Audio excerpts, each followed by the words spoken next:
So let's talk about the groundwater.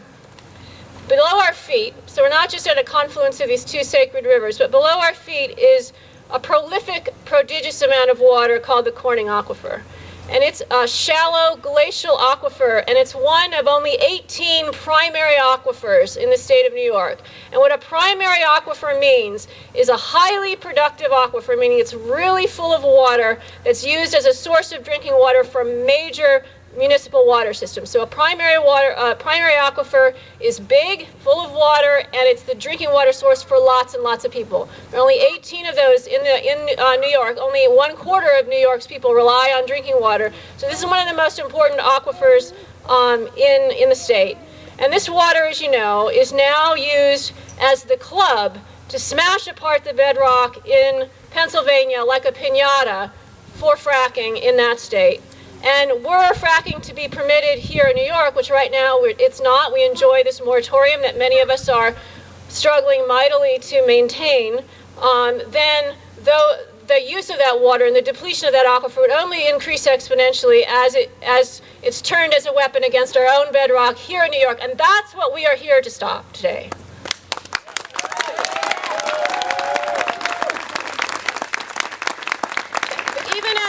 So we recognize that the people of Painted Post are already being sacrificed for fracking that goes on in Pennsylvania, and we're also here to help you with that, because there are consequences to taking this water out and shipping it by rail across the border to Pennsylvania. One of those consequences, of course, is that you deplete your own aquifer. And when you do that, you increase total dissolved solids in the water. And that has health consequences for all of you. Because when you increase total dissolved solids and then you chlorinate that water, which we need to do so we don't have to worry about things like cholera, right?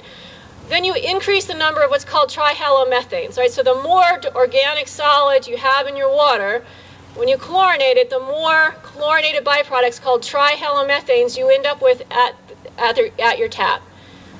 Those are proven causes of bladder and colon cancer, including the kind of cancer I had, bladder cancer. So I feel very strongly about that.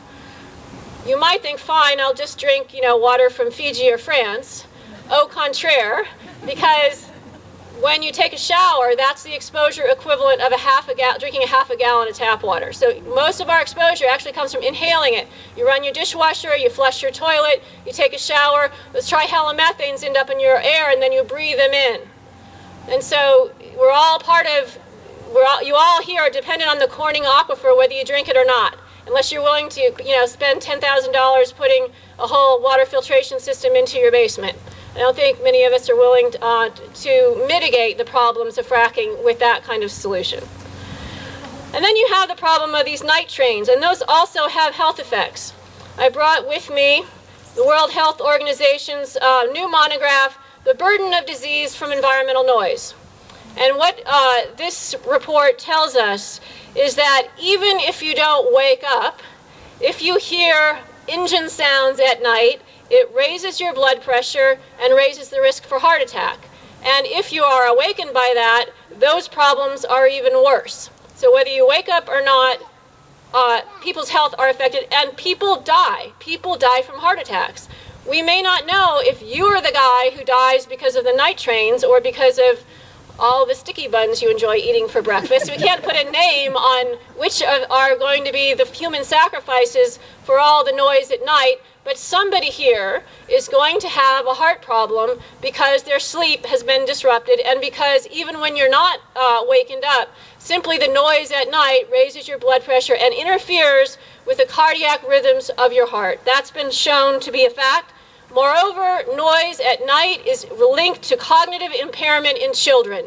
That means children don't learn as well in school, they don't perform as well on academic tests, and any mother or father will tell you we're trying mightily for the best education for our children. Some of us take out huge mortgages to live in, I'm not one, happily, but take out huge mortgages to live in school districts that we know will serve our children well, only to have all that advantage be wiped out because our children can't learn because of trains rumbling by their bedrooms in the middle of the night. And we in the Finger Lakes stand with you, and we recognize these problems. We in the scientific community want to work with you to resolve these things because it's not right. It's a violation of your human rights. Yeah.